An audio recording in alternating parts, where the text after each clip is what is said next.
கிறிஸ்துவுக்குள் மிகவும் பிரியமானவர்களே, இயேசு கிறிஸ்துவின் நாமத்தினாலே உங்களோடு வாழ்த்துவதிலே மிக்க மகிழ்ச்சி அடைகிறேன். இன்று வேத வாசித்தீர்களா? இன்று ஜெபித்தீர்களா? இன்று குடும்ப ஜெபம் செய்தீர்களா?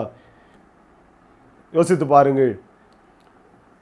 இதுவரையிலும் அப்படிப்பட்ட பழக்கம் உங்களுக்கு இல்லை என்று சொன்னால் இன்றைக்கு ஒரு தீர்மானம் எடுங்கள்.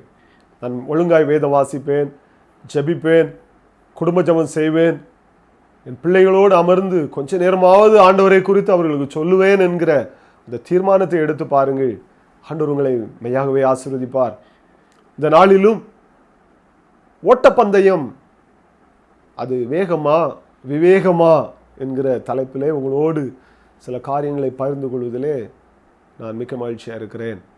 எபிரேயருக்கு எழுதின நிருபம் 12ஆம் அதிகாரம் 1ஆம் வசனத்திலே சொல்லப்பட்டிருக்கிறது, ஆகையால் மேகம் போன்ற இத்தனை திரளான சாட்சிகள் நம்மை சூழ்ந்திருக்க, நம்மை சுற்றி நிற்கிற பாவத்தையும் நம்மை நெருங்கி நிற்கிற பாரத்தையும் தள்ளிவிட்டு விசுவாசத்தை துவக்குகிறவரும் முடிக்கிறவருமாகிய இயேசுவை நோக்கி நமக்கு நியமித்திருக்கிற ஓட்டத்தில் பொறுமையோடே ஓடக்கடுவோம் என்று சொல்லி எபிரேயாக்கியோன் எழுதுகிறதை நாம் பார்க்கிறோம். பாருங்கள், இந்த எபிரேயாக்கியோன் எழுதுகிறார் 11ஆம் அதிகாரத்திலே அநேக பரிசுத்தவான்களை குறித்து, ஆதியாமத்திலிருந்து மல்கியா வரை சொல்லப்பட்ட பரிசுத்தவான்கள் அநேகரை குறித்து எழுதுகிறார். எழுதிவிட்டு இவர்களெல்லாம் நமக்கு சாட்சிகளாக இருக்கிறார்கள், அவர்கள் எப்படி விசுவாசத்திலே ஆண்டவரை நோக்கி ஓடி இருக்கிறார்கள் என்பதை அழகாக அவர் சொல்லிவிட்டு அவர் நம்மை பார்த்து அவர் சொல்லுகிறார், கிறிஸ்தவ வாழ்க்கை என்பது ஒரு ஓட்ட பந்தயத்துக்கு ஒப்பிட்டு அவர் சொல்லுகிறார். கிறிஸ்தவ வாழ்க்கையிலே நாம் பொறுமையோடு கூட ஓட வேண்டுமாம். அந்த பொறுமையோடு யாரை நோக்கி ஓட வேண்டும்? இயேசுவை நோக்கி நாம் ஓட வேண்டுமா? நமக்கு நியமித்திருக்கிற ஓட்டம் என்பது இயேசுவை நோக்கி நாம் ஓட வேண்டும். நம்முடைய இலக்கு இயேசு கிறிஸ்து மாத்திரமே. உலகமோ மனிதனோ பொருளோ செல்வமோ அல்ல. இயேசுவை நோக்கி மாத்திரம் நாம் பொறுமையோடு கூட நமக்கு நியமித்திருக்கிற ஓட்டத்தில் நாம் ஓட வேண்டும். ஒரு ஓட்டப்பந்தயம் நடக்கிறது என்று சொன்னால் பாருங்கள், ஒவ்வொருவருக்கும் ஒரு ட்ராக் வைத்திருப்பார்கள். தொடர் ஓட்டம் என்று சொன்னால், ஒரு ஸ்கூல்ல இருந்து தொடர் ஓட்டம் நடக்கிறது என்று சொன்னால், அந்த தொடர் ஓட்டத்தில் ஒரு 5 ஸ்கூலில் உள்ள மாணவர்கள் கலந்து கொள்கிறார்கள் என்று சொன்னால் 5 ஸ்கூலில் உள்ள மாணவர்கள் நிற்பார்கள். முதலாவது ஸ்கூலில் உள்ள மாணவர் முதலாவது ட்ராக்ல ஓடும்போது அதே ஸ்கூலை சார்ந்த மாணவன் முதலாவது ட்ராக்ல தான் நிற்பார். அந்த மாணவனிடத்திலே போய் தன்னுடைய கையில் இருக்கிற அந்த கோலையோ ஒரு பொருளை கொடுப்பான் என்று சொன்னால் மாத்திரமே அவனும் சரியாக ஓட முடியும். அந்த பொருளை இன்னொரு ஸ்கூலில் உள்ள மாணவனிடத்திலே கொடுத்து விட்டான் என்று சொன்னால் இவர்கள் ஓட்டப்பந்தயத்திலிருந்து வெளியேறிவிட வேண்டும். இல்லாமல் அவன் முதலாவது வந்தால் கூட அவன் ஃபெயிலாகி விடுவான், அவனுக்கு பரிசு கிடையாது. பாருங்கள், தனக்கென்று நியமித்திருக்கிற ஓட்டம் எதுவோ அதே ஓட்டத்திலே நாம் பொறுமையோடு கூட ஓட வேண்டும் என்று சொல்லி வேதம் சொல்கிறது. அப்போஸ்தலனாகிய பவுல் கொரிந்து திருச்சபைக்கு எழுதும் பொழுது 1 கொரிந்தியர் 9ஆம் அதிகாரம் 24ஆம் வசனத்திலிருந்து 27ஆம் வசனம் வரை எழுதும்போது சொல்லுகிறார், பந்தய சாலையிலே ஓடுகிற எல்லாரும் ஓடுவார்கள், நீங்கள் பெற்றுக்கொள்ளத்தக்கதாக ஓடுங்கள். பந்தய சாலையில் ஓடுகிறவர்கள் இச்சையடக்கம் உள்ளவர்களாக இருப்பார்கள், அழிவுள்ள ஒரு பரிசை பெறுவதற்காகவே அவர்கள் இச்சையடக்கம் உள்ளவர்களாக ஓடுவார்கள் என்று சொன்னால், நாமோ அழியாத நித்திய ஜீவ கிரீடத்தை பெறும்படியாக நாம் ஓடுகிறோம். எனவே இச்சையடக்கம் உள்ளவர்களாய் ஓடுங்கள்.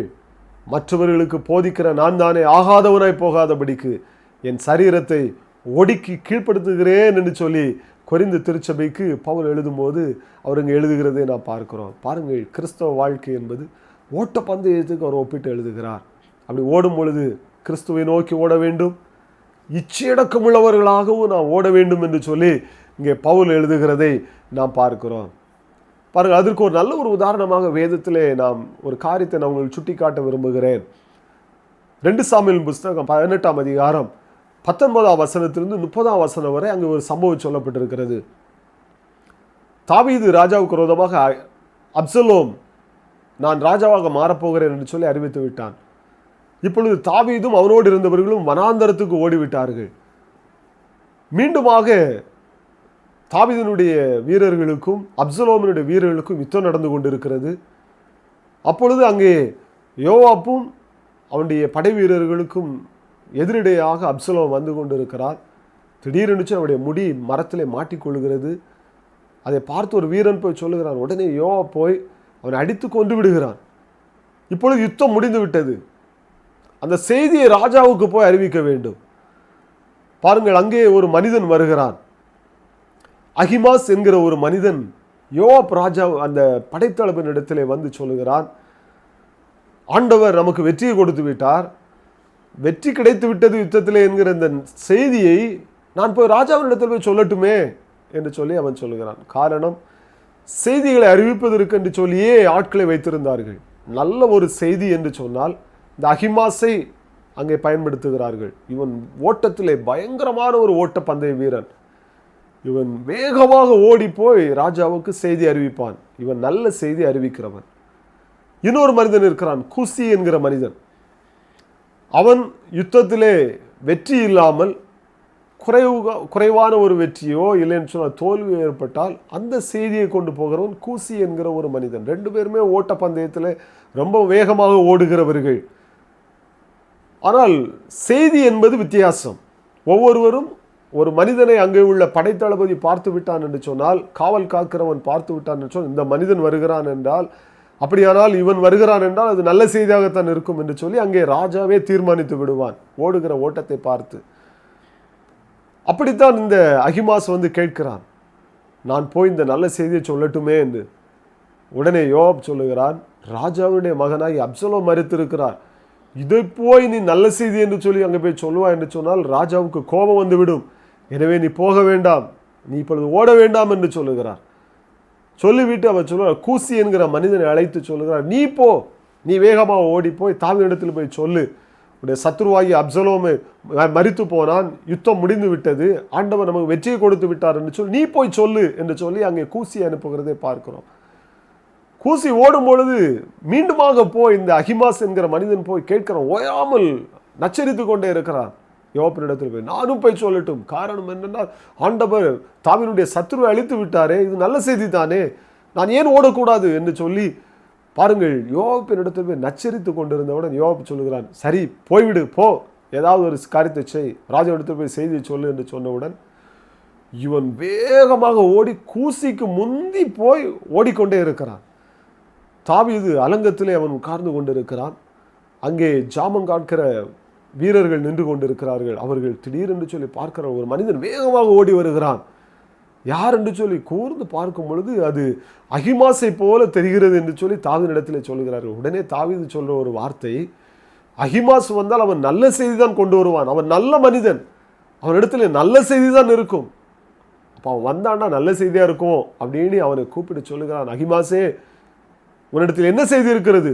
இவன் சொல்லுகிறான், நான் ஓட முற்படும் பொழுது ஒரு சந்தடி இருந்தது, அவ்வளவுதான் எனக்கு தெரியும், என்ன செய்தின்னு எனக்கு தெரியாது என்று சொல்லி அவன் கை விரிக்கிறதை பார்க்கிறோம். உடனே தாவீது கோபப்பட்டு சொல்லுகிறான், நீ அங்கே போய் நில், போ, நீ எதற்காக, நீ ஓடி வந்ததை நான் பார்த்து நல்ல செய்தியாக இருக்கும் என்று சொல்லி நான் சந்தோஷமாக இருந்தேனே என்று சொல்லுகிறதை நான் பார்க்கிறோம். பாருங்கள், பின்பாக கூசி ஓடி வருகிறான். அதை பார்த்தவுடன் அங்கே நிற்கிற ஜாமங்காக்கிறவன் சொல்லுகிறான், கூசி ஓடி வருகிறான். உடனே தாவீது சொல்லுகிறான், அவன் செய்தி கொண்டு வருகிறவன் தான், ஆனால் ஏதோ ஒரு சம்பவம் நடந்திருக்கிறது, பொறுத்திருந்து பார்ப்பவன் வரட்டும் என்று சொல்லி அவனுக்காக காத்திருந்து கேட்கும் பொழுது அவன் வந்து சொல்லுகிறான், ஆண்டவர் நம்முடைய சத்ருவாகி அப்சலோமை நம்முடைய கையில் ஒப்பு கொடுத்து விட்டார் என்று சொன்ன பொழுது தாவீது வேதனையோடு அவன் அழுகிறான். பாருங்கள், இந்த சம்பவத்திலிருந்து தெரிந்து கொள்கிற ஒரு காரியம் என்ன என்று சொன்னால், அங்கே அந்த செய்தியை சொல்ல வேண்டியது ஒரு மனிதன், யுத்தத்திலே சரியான செய்தி கிடைக்கவில்லை என்று சொன்னால் அதை சொல்ல வேண்டியது யார்? கூசி மாத்திரமே. ஆனால் நல்ல செய்தியை சொல்லுகிற அந்த அகிமாஸ் சொல்லுகிறான், நானும் ஓடட்டுமே, இன்னொருத்த ஓடக்கூடிய ட்ராக்ல இவன் ஓடுகிறான், நான் ஓடி போறேன் அப்படின்ன உடனே ராஜாவினிடத்தில் போய் நல்ல செய்தியை கொண்டு வந்திருக்கிறாய், பரவாயில்லை என்று சொல்வதற்கு பதிலாக நீ அங்கே இப்போ ஒதுங்கி நில் என்று சொல்லி அங்கே அகிமாஸை ராஜா கோபத்தோடு பேசுகிறதை பார்க்கிறோம். இந்த காணொலியை கண்டு கொண்டிருக்கிற சகோதரனே சகோதரியே, நாம் எப்படி ஓடிக்கொண்டிருக்கிறோம்? கிறிஸ்தவ வாழ்க்கையிலே நாம் இயேசுவை நோக்கி நமக்கு நியமித்திருக்கிற ஓட்டத்தில் ஓடிக்கொண்டிருக்கிறோமா, இல்லைன்னு சொன்னால் மற்றவருடைய ஓட்டத்திலே நாம் ஓடிக்கொண்டிருக்கிறோமா? இயேசு கிறிஸ்து நம்மை எதற்காக அழைத்தாரோ, எதற்காக நம்மை தெரிந்து கொண்டாரோ, எதற்காக இந்த பூமியிலே நம்மை பிறக்க செய்தாரோ, ஒவ்வொருவருக்கும் ஒரு நோக்கம் உண்டு. அந்த நோக்கத்தை அறிந்தவர்களாக நாம் கிறிஸ்துவுக்காக செயல்படுவோம் என்று சொன்னால் ஆண்டவர் மெய்யாகவே நம்மை ஆசீர்வதிக்கிற தேவனாக இருக்கிறார். எனவே தன் கலாத்தியர் 3:3 சொல்லுகிறார், விசுவாசத்திலே தோக்கின நீங்கள், ஆவியினாலே தோக்கின நீங்கள் மாம்சத்திலே போய் முடிக்க போகிறீர்களோ, உங்கள் வாழ்க்கை, உங்களுடைய ஓட்டம் மாம்சத்திலே முடிந்து விடுமோ என்று சொல்லி கலாத்தியருக்கு பவுல் அங்கே எழுதுகிறதை நான் பார்க்கிறோம்.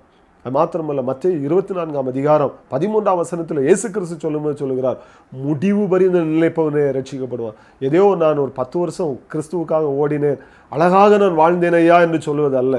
மரண பரியந்தமும், இல்லை என்று சொன்னால் இயேசு கிறிஸ்துவின் வருகை அதற்கு முன்பாக இருக்கும் என்று சொன்னால் அவருடைய வருகை பரியந்தமும் நாம் முடிவு பரியந்தம் நாம் நிலை நிற்க வேண்டும் என்று ஆண்டவர் சொல்கிறார். திடீரென்று சொல்லி விழுந்து போகிற வாழ்க்கை அல்ல, கிறிஸ்துவுக்காக கடைசி பரியந்தம் வாழ நாம் அழைக்கப்படுகிறோம். 2 தீமோத்தேயு 4ஆம் அதிகாரம் 7ஆம் வசனத்திலே பவுல் எழுதும்போது கடைசியாக சொல்லுகிறார், நான் நல்ல போராட்டத்தை போராடினேன், ஓட்டத்தை முடித்தேன், இது முதல் எனக்காக நீதியின் கிரீடம் வைக்கப்பட்டிருக்கிறது என்று சொல்கிறார். பாருங்கள், கிறிஸ்துவுக்காக சாட்சியாக வாழ்ந்தார், கிறிஸ்துவுக்காக நல்ல பந்தயத்தை, நல்ல ஓட்டத்தை ஓடினார், அருமையாக அவர் வாழ்க்கையை முடித்தார். கடைசி பரியந்தமும், அவர் வாழ்க்கையின் மரண பரியந்தமும் கிறிஸ்துவுக்கு சாட்சியாக பொறுமையோடு அவர் ஓடினபடியினால் தைரியமாய் சொல்லுகிறார், நான் நல்ல போராட்டத்தை போராடினேன், ஓட்டத்தை முடித்தேன், இது முதல் எனக்காக நீதியின் கிரீடம் வைக்கப்பட்டிருக்கிறது என்று சொல்லி தைரியமாக அவர் பறைசாற்றுகிறதை பார்க்கிறோம்.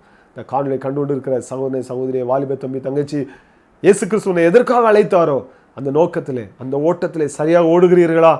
அப்படி இல்லை என்று சொன்னால் ஆண்டவரிடத்தில் காத்திருங்கள். ஆண்டவரே, நான் பொறுமையோடுமே நோக்கி ஓடி வர, நீர் எனக்கென்று வைத்திருக்கிற திட்டத்தை, சித்தத்தை நிறைவேற்றுகிறவனாய் என்னை மாற்றும் என்று சொல்லி ஆண்டவருக்கு உங்களை ஒப்பு கொடுங்கள். கர்த்தர் தாமே உங்களுக்கென்று வைத்திருக்கிற மேன்மையான பரிசு பொருளை தந்து ஒவ்வொரு ஆசீர்வாதத்தை வழிநடத்துவாராக. God bless you.